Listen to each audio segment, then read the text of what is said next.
నాకు మన నలుగురం గోవా వెళ్ళాలని ఉందిరా వివేక్.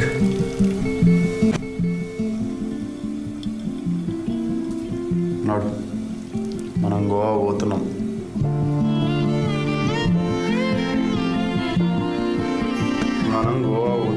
నైట్ 1 o'clock మా ఇంటికి వచ్చి గోవా పోదాం అంటున్నారు. ఇప్పుడు టైం 3 అవుతుంది. గోవాకి వెళ్తున్నాం. 50 రూపీస్ అంట. ఎక్కడి స్కామ్ రో బాబు గోవాలో.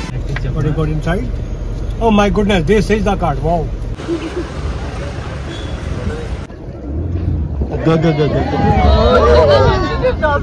అది రాడ్ రియాలిటీ. సో ఇక్కడికి రాగానే అన్ని మనమే.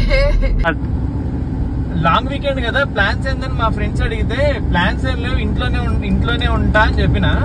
అప్పటికప్పుడు విజయవాడ నుంచి బయలుదేరి వచ్చేసారు. నైట్ 1 o'clock మా ఇంటికి వచ్చి గోవా పోదాం అంటున్నారు. ఇప్పుడు టైం 3 అవుతుంది. గోవాకి వెళ్తున్నాం. Hi friends, welcome back to my YouTube channel. ఈరోజు అయితే గోవాలో ఉన్నాం. సో సడన్ గా గోవా ఏంటంటే సడన్ ప్లానే ఇది.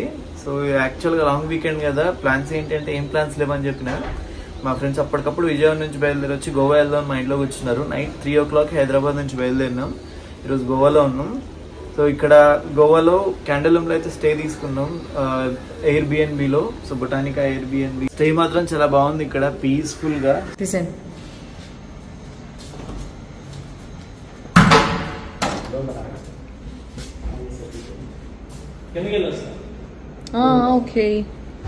ఈ ఎయిర్బిఎన్బి సర్వీస్ అపార్ట్మెంట్ కాస్ట్ వచ్చేసి పర్ డేకి 4,000 రూపీస్ పడింది. మేము 3 days స్టే చేసినాం. టోటల్ 12,000 రూపీస్ అయింది. ఇది వర్తో కాదో కామెంట్ చేయండి.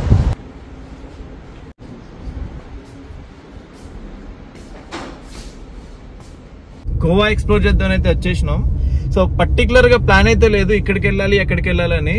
ఫస్ట్ అయితే పారా కోకోనట్ ట్రీస్ ఉన్న రోడ్ అయితే ఒకటి ఉంటది కదా, సో అక్కడికి వెళ్దామని అయితే స్టార్ట్ అయిపోయాను. అక్కడికి వెళ్ళిన తర్వాత మళ్ళీ డిసైడ్ అవ్వాలి ఎక్కడికి వెళ్ళాలో. విలేజ్ పంచాయత్ పారా పే పార్కింగ్ అంట. 4-wheeler కి 100 రూపీస్, 2-wheeler కి 50 రూపీస్ అంట.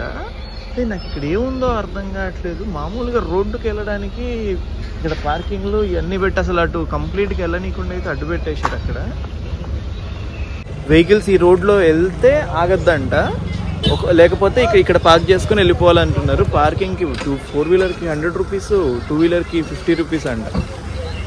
ఎక్కడి స్కామ్ రో బాబు గోవాలో. ఈ కళాఖండాలని చూడండి ఇక్కడికి వచ్చి. అది రాడ్ రియాలిటీ. సో ఇక్కడికి రాగానే అన్ని మనమే వస్తాం ఫొటోస్ లో, వీడియోస్ లో అని అనుకోవద్దు అసలు. బికాస్ ఎవరికాళ్ళు అదే పనిలో ఉన్నారు. ఈ పారా రోడ్డుకి వచ్చి ఆగాల వద్దా అన్నదైతే నన్ను అడిగితే ఖచ్చితంగా వద్దనే చెప్తా. ఇక్కడ చేయడానికి ఏం లేదు. ఇక్కడ పారా రోడ్ నుంచి ఇప్పుడైతే మనం కోకో బీచ్కి వచ్చినాం. ఇక్కడ కోకో బీచ్లో డాల్ఫిన్ బోటింగ్ అయితే చేస్తాం ఇక్కడ. సో బోట్లో తీసుకెళ్తారంట లోపలికి. డాల్ఫిన్స్ కనిపిస్తాయని అయితే చెప్తున్నారు. చూద్దాం ఏమాత్రం డాల్ఫిన్స్ కనిపిస్తాయో. సో ఇక్కడ టికెట్ ఒక్కటి వచ్చేది 400 రూపీస్. బోటింగ్కి అయితే వెళ్తున్నాం ఇప్పుడు డాల్ఫిన్ చూడడానికి. బోటింగ్ స్టార్ట్ అయింది. చూద్దాం డాల్ఫిన్స్ ఏమైనా వస్తాయో.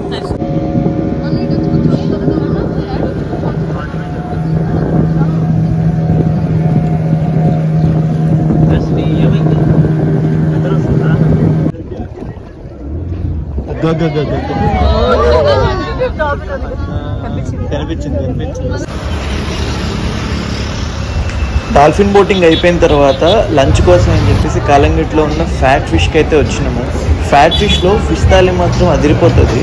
కానీ మేము వచ్చేటప్పటికైతే ఫిష్ థాలీ అయిపోయిందంట. మేము వేరే ఐటమ్స్ ఆర్డర్ చేసుకొని తిన్నాం. ఏమేమి తిన్నాం ఎంత అన్నది నేను నెక్స్ట్ వీడియోలో అప్లోడ్ చేస్తా. కంప్లీట్గా చూడండి. ఇది బాగా బీచ్ దగ్గర జరిగే బిగ్గెస్ట్ స్కామ్, ట్రావెల్ స్కామ్. దీనికి మాత్రం ఎవ్వరు పడకండి. ఒకవేళ ఈ ట్రాప్ లో మీరు పడితే మీ టైం వేస్ట్ అవుతుంది, మీ మనీ వేస్ట్ అవుతాయి. జస్ట్ అక్కడ మీరు అదేంటి చూడాలనుకుంటే జస్ట్ చూసి టైం పాస్ చేసి వెళ్ళిపోండి తప్ప ఈ ట్రాప్ లో మాత్రం ఎవరు పడకండి.